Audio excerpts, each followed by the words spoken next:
That's good. Boom. Hey, stay. Don't play. Unless they pay us, it's not gonna be in the shop. Yeah. So, the story is the real story. Well, let me start off. Real comrade. Collector's Million. Yeah, we're gonna be chopping it up. This is just one of those segments where we're gonna collaborate and kind of talk about the things we already talked about earlier. So, I remember having a conversation earlier this week with a collector, and he was saying he wanted to get out of collecting because he was like super overwhelming, and he feels like he's just kind of buying stuff here and there, and he was telling me that he's might as well just stay away from it for a year and all that, and we had a conversation about how I take a month off, like I'll go on for a month, and I'll take a month off, and that's easier for me to kind of budget.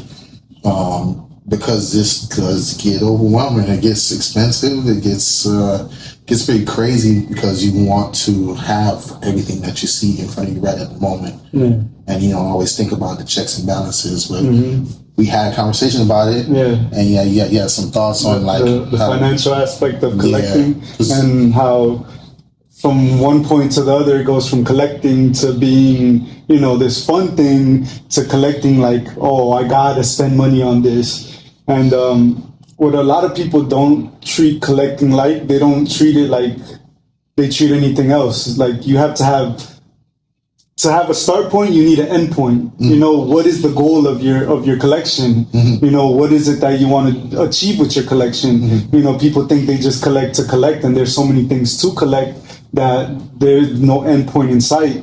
And that actually happened to us. People don't think about space. Yeah. You need space. Mm-hmm. In my room, we had boxes full of Funko Pops to the roof, like legit to the roof, and none of them are even out, so we don't even get to enjoy them. Yeah. So the question is, what is it? Why are you collecting? Yeah. And it's fun, but if you don't have the space, you have to realize that to bring new stuff in, you have to let old stuff go. Yeah.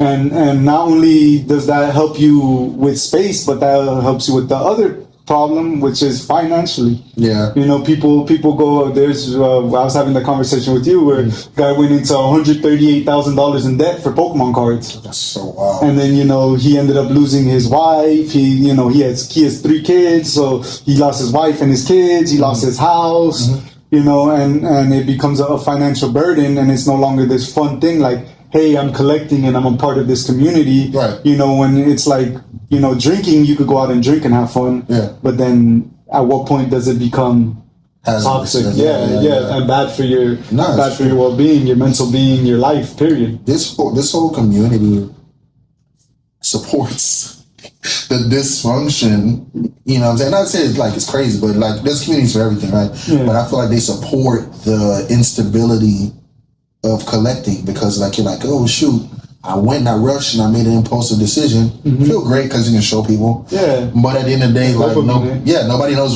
what you gotta come back from after you make that kind of, and then the more value you can, or the more valuable the collection is, the more you're investing in. Yeah. And it's not always a wash like how you're talking about. It's not always like you're using your collection to get more. Mm-hmm. I had to get that later.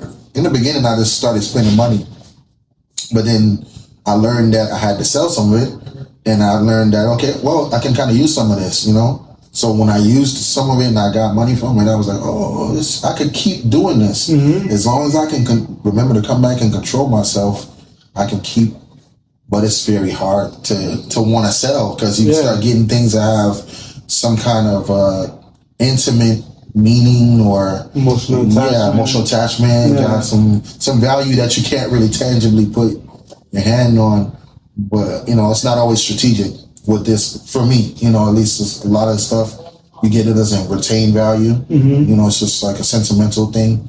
So I don't know, man. Like, do you strategically always? Yeah. So the things that I really like, or the things, and the crazy thing is that some of the things I think I'm gonna like, I don't like as much as I thought I was going to once I have it for like a month or two. Correct. And then there's things that I didn't think I was gonna like as much. So I'm like, yo, this is so dope. You know, but what I like to do with the things that I collect, the things that I feel like I'm gonna like, I try to get two of. Okay. Right? So especially if I'm getting it at retail, which is it's a lot harder now than back then. Facts. You know, like probably like 5 years ago. 5 years ago it was pretty easy to get stuff like at retail. Right. But now it's become this difficult thing. But if you have the opportunity to get more than one, the second one, if you sell it and make money, which a lot of people don't do it for that. But what people don't realize, what that's doing is that's softening the blow from the other one. If you get two collectibles for $50, they go up $20. Now they're $140. You sell one, you know, you made $20. This one's only $30. Yeah, you know, yeah. And those are small numbers. There's just collectibles that are thousands of dollars. Multiple thousands of dollars, $10,000, $100,000, you know, because collectors are fanatics. They are, you know, and then the more money that you have at your disposal, the more you can do with it. And I know you're not in it for selling, but don't think about it as you're buying this to sell this. You're buying this to grow your collection, you know, to soften that financial blow. Maybe that you being a fan of this will take you to the next level in your life where you can do more things financially, you know? You know, finances, then the reason why I want to have this conversation with you is because your finances is what tells you what you can and can't do. Correct. Right? It tells you your options. If you have $100, you can't take $1,000 trip. Yeah. If you have $100, you can't buy a $200 figure. Yeah. You know, but what can you do? You can buy two $50 figures, flip them. Now you got 140 because they're 70. Yeah. You know, and then do that a couple more times, and now you do have the $200 to buy the figure you want. Yeah. You know, I learned that lesson from Rich Dad Poor Dad. It's not I can't afford it. It's how can I afford it? Correct. You know, being financially literate means being creative. You know, figuring it, how can you afford it? What can you do to supplement that income? Right. You only have so much time, and if you're working a 9 to 5, you know, working 40 hours a week, you're not going to go get a second job to go start, you know, putting into your collection. Yeah. You know, what are you going to do? You're going to start not pay the light bills. You're not going to pay bills. Yeah. You know, there's people who want to collect, but can't collect it the way that they want to. You know, we were talking about the video with your daughters. That I was telling you that the reason why they don't have a lot of people that they know who are collect, because they're like 10, 12 years old. Yeah. So their ability to collect is based off of their parents' financial situation. You know, so if they want a collection, they got to go ask mom and dad. They're not making their own money. Yeah. But as adults, grown ass men toys. You know, like this is grown people who like to collect. Yeah. And if they want to be able to collect functionally, you know, you have to figure something out. Plan of action. Yeah, you have to think about it. You can't just jump head first into it because it snowballs very quickly. You know, hey, I got this one. Well, how many more? And they said there's 5 more. This one costs, you know, $50. Yeah. 5 more, that's $250. You know, now you're at $300 just because you want the whole collection. It's crazy, you know, word. And that's in a small span of time in which you don't create that money. You know, again, like you're spending it faster than you make it. Then you're making it, and it's very easy to do that. People don't realize that $100,000, $1 million can get spent like that. Yeah, you know, you could literally go buy a collectible, you know, Pokemon cards. You could go buy a $200,000 box of Pokemon cards, like if you wanted to. There's collectibles. There's a 10-foot Incredible Hulk that I would love to have. Oh, you've seen him, right? At the comic book shop. I seen one streamer that had that in his crib. I'm like, he costs like $10,000 to have. You know, so $10,000 on that's just one figure, and then not only that, he's 10 feet tall. He's actual life size. Amazing. So where are you gonna put that? You know, where my space right now, I wouldn't have anywhere to put that. You know, but the desire of just having it to show everybody. I would love to have that. I'll put it in the front yard if I could. You know, but you know, someone come with a truck and take it.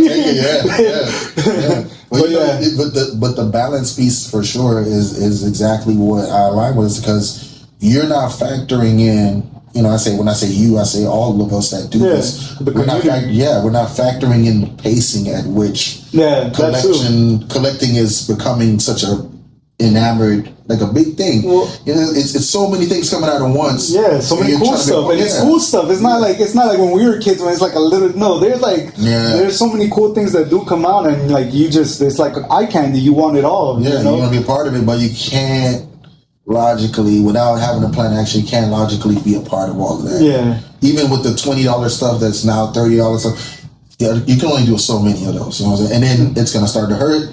And you gotta make some executive decisions. Do I want to eat this week? Do I want to wash my clothes right now or later? You know what I'm saying? How many times can I wear these pants? It's just one of those things. And another thing too is that's a great idea when you do content. Mm-hmm. So it depends like how you're doing it. If you're just doing the pictures, you know, you like to do the pictures. Yeah. You know, and you like to build a community. Well, you giving that away, there's a dollar amount that comes back to you. You know, you spend $30 on this figure or $50 and you give it away. The value of you giving it away and getting that attention might